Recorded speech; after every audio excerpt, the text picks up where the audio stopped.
জিলকদ মাস শেষ পর্যায়ে আগামীকাল থেকে শুরু হয়ে যাবে জিলহজ মাস। জিলহজ মাস বড় দামি মাস। রসুল বলেন, আল্লাহর কাছে ইবাদতের মধ্যে সর্বপছন্দনীয় ইবাদত হইল জিলহজ মাসের প্রথম 10 দিনের ইবাদত। সুবহানাল্লাহ। যত নফল ইবাদত আছে এর মধ্যে আল্লাহর কাছে সবচেয়ে পছন্দ, এর থেকে পছন্দনীয় আমল আর নাই যে আমল জিলহজ মাসের প্রথম 10 দিনে করা হয়। সুবহানাল্লাহ। জিলহজ মাস দামি হওয়ার কারণ এই মাসে গুরুত্বপূর্ণ 2টা ইবাদত আছে। একটা হইল হজ আর একটা হলো কুরবানি। ঠিক কিনা জোরে বলে? আল্লাহ পাক রব্বুল আলামিন ইন্না ইদ্দাতাশ শুহুরি ইনদাল্লাহি 12 শাহরা ফি কিতাবিল্লাহি ইয়াওমা খালাকাস সামাওয়াতি ওয়াল আরদু মিনহা আরবাউতুন হুরুম। যেদিন আল্লাহ আসমান বানাইছে, জমিন বানাইছে, ঠিক ওই দিন আল্লাহ তাআলা আমাদের জন্য 12টা মাস নির্ধারিত করেছে। সুবহানাল্লাহ বলে। কিতাব আল্লাহ তাআলা লিখে দিয়েছে আল্লাহর কিতাবের মধ্যে, কোরআনের মধ্যে, যে 12টা মাস এমন হবে। শাওয়াল থেকে শুরু হবে, জিলকদ, জিলহজ। এই 12 মাসের মধ্যে আল্লাহ তাআলা 4টা মাস হারাম, সম্মানিত মাস দিয়েছেন। এর মধ্যে 3টা মাস ধারাবাহিক, 3টা মাস ধারাবাহিক, জিলকদ, জিলহজ, মুহররম, এই 3টা ধারাবাহিক। আর একটা হইল এই রমজান মাসের আগের মাস অর্থাৎ রজব মাস। এই 4টা মাস আল্লাহর কাছে দামি, এবং এই 4 মাসের মধ্যে আরো দামি হয়েছে এই জিলহজ মাস। সুবহানাল্লাহ বলেন। রসুল বলেন, এই জিলহজ মাসের প্রথম দশকের ইবাদত আল্লাহর কাছে এত প্রিয়, কেহ যদি এই প্রথম 10 দিন, রোজা তো 9টা রাখতে পারবেন, 10 দিন তো, 10ম দিনে তো ঈদের দিন রোজা রাখা যাবে না। রসুল বলেন, যে ব্যক্তি জিলহজ মাসের প্রথম 9 দিন রোজা রাখবে, আল্লাহ তাআলা প্রতিটা রোজার বদৌলতে 1 বছর নফল রোজা রাখার সমান সওয়াব দিয়ে দিবে। কেহ যদি শুধু একটা রোজা রাখে, তাহলে সে 1 বছর লাগাতার কন্টিনিউ নফল রোজা রাখলে যেই সওয়াব আল্লাহ সেই সওয়াব আমল নামায় দিয়ে দেবে। কেউ যদি 2টা রোজা রাখে এই 9 দিনের মধ্যে, আল্লাহ পাক রব্বুল আলামিন 2 বছর নফল রোজা রাখবার সমান সওয়াব দিয়ে দিবে। কেউ যদি 3টা রোজা রাখে, আল্লাহ পাক রব্বুল আলামিন 3 বছর লাগাতার রোজা রাখার সমান সওয়াব দিয়ে দিবে। কেউ যদি 4টা রাখে 4 বছর, কেউ যদি 5টা রাখে, এরকম লাগাতার আল্লাহ পাক প্রতিটার বদৌলতে 1 বছর কন্টিনিউ না ভেঙে রোজা রাখলে যেই সব সেই সব দিয়ে। আর রসুল বলেন, আয়াহতাসিবু আলাল্লাহ, আমি আল্লাহর উপরে বিশ্বাস করি, কেউ যদি আরাফার দিন অর্থাৎ ঈদের আগের দিন রোজা রাখে, আল্লাহ তাআলা আগের অর্থাৎ সামনের 1 বছর, পিছের 1 বছর, 2 বছর গুনাহ মাফ করে দেবে। 1 বছর পিছে যে গুনাহ করছে সব মাফ, আর একটা হলো সামনের 1 বছরের গুনাহ অগ্রিম মাফ। আল্লাহ পাক রব্বুল আলামিন তাকে এরকম তৌফিক দান করবে। এই জন্য মাইকের আওয়াজ যারা শোন, মা বোনদেরকেও লক্ষ্য করে বলছি, হাদিস শরীফের মধ্যে এসেছে, কেউ যদি আমলগুলো করে এই ফজিলত পাবে। এই জন্য আজ রাত্রে ভাত খেয়ে শুরু করতে পারেন প্রথম রোজা। যদি আপনারা পুরো 9টা পারেন 9টা রাখেন, কেউ 8টা পারেন 8টা রাখেন, কেউ 7টা পারেন 7টা রাখেন, কেউ 6টা পারেন 6টা রাখেন, কেউ শুধু 1টা 2টা পারেন রাখেন। তবে যে একটা রাখবেন, আমি আপনারে বলবো আরাফার দিনে রোজাটা অবশ্যই রাখার চেষ্টা করবেন, ওটার ফজিলত বেশি।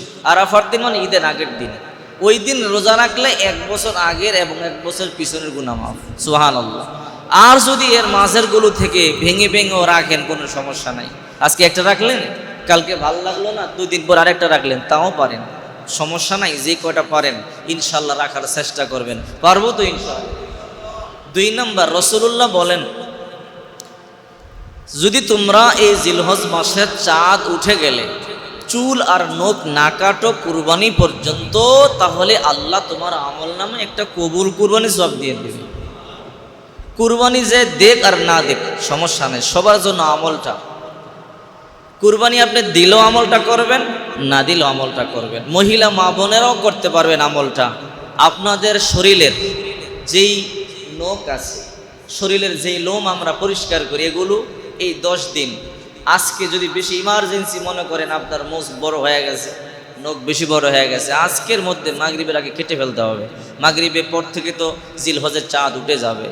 অনেকেই আলহামদুলিল্লাহ যে 2-3 দিন ধরে আমি বলছি অনেকেই এরা করে ফেলেছে আমলটা।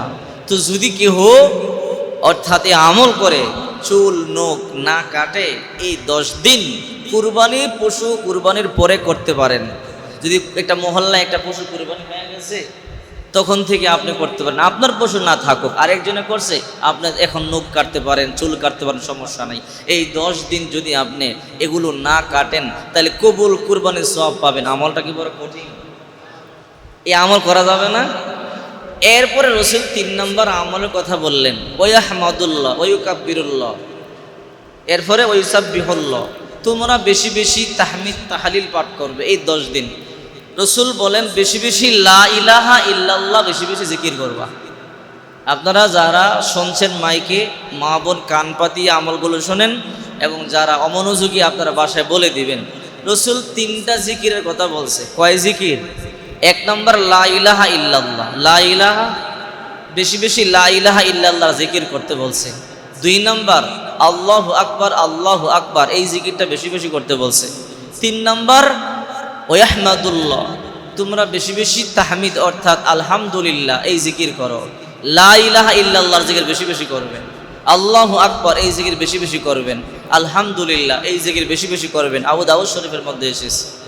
রসুল বলেন এই জিকিরগুলো করলে আল্লাহ পাক রব্বুল আলামিন বান্দার উপর অনেক খুশি হয়। কেমন খুশি হয়? নবীজি বলেন কেউ যদি অন্তত 100 বার লা ইলাহা ইল্লাল্লাহ এই জিকির করে, মাত্র 100 বার দৈনিক, কিয়ামতের ময়দানে যেদিন কেউ কারো পরিচয় দিবে না, কেউ কারো কাজেই আসবে না, সূর্য মাথার কাছাকাছি চলে আসবে, মাটি তামা হয়ে যাবে, মানুষ এক ঢুক পানি পান করবার জন্য সব সম্পদ বিলায় দিতে রাজি হবে, গোটা দুনিয়া বিলায় দিয়ে দিতে রাজি হবে।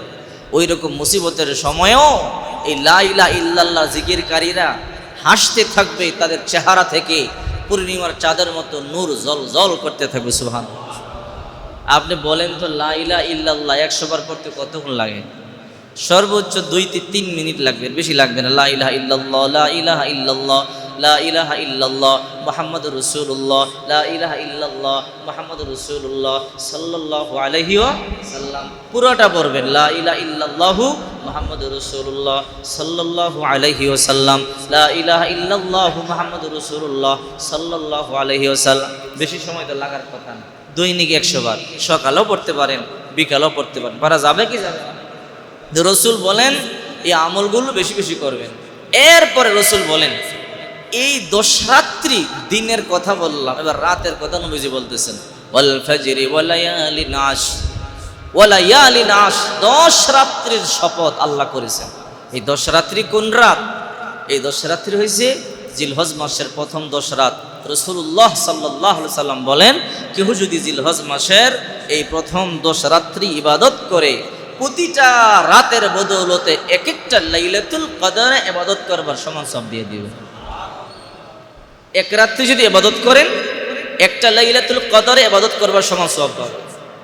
যদি 2 রাতে ইবাদত করেন, 2 রাত্র লাইলাতুল কদরে ইবাদত করলে যেই সওয়াব সেই সওয়াব পাবেন। কেউ যদি লাগাতার 10 রাত্রি ইবাদত বন্দেগী করে, রোজানা 9টা, কিন্তু আপনি তো রাত্রি তো সমস্যা নাই, রাত্রি তো 10টাই পাইতেছেন। এই 10 রাত্রি যদি ইবাদত কেহ করে, রসুল বলে জাগ্রত থেকে 10টা লাইলাতুল কদর রাত্রি জীবনে পাইলে, ইবাদত করলে যে সওয়াব আল্লাহ তার আমলনামায় সমান সওয়াব দিয়ে দিবে। সাধারণ কথা নেই, অনেক বড় মহামূল্যবান। এই জন্য এই জিলহজ মাসটাকে আমরা গুরুত্ব দিব। এই জিলহজ মাসের কারণে আল্লাহ পাক রব্বুল আলামিন আমাদেরকে অনেক আমল করবার সুযোগ দিছে। এই 10 রাত্রি ইবাদত করলে যদি 10টা লাইলাতুল কদর পেয়ে যান, তাহলে আপনি চিন্তা করছেন কত শত শত বছর ইবাদত বন্দেগী করবার সমান সওয়াব আল্লাহ পাক রব্বুল আলামিন দিয়ে দিয়েছে। সুবহানাল্লাহ বলেন। একটা লাইলাতুল কদরের রাত্রিতে ইবাদত করলে 83 বছর প্লাস ইবাদত করবার সমান। সুবহানাল্লাহ। তাহলে যদি 10 লাইলাতুল কদর ইবাদত বন্দেগী করেন, তাহলে কত শত শত বছর ইবাদত বন্দেগী করবার সমান সওয়াব আল্লাহ পাক দিয়ে দেন। এর মধ্যে আল্লাহ পাক আমাদেরকে বলেছেন ইন্নাস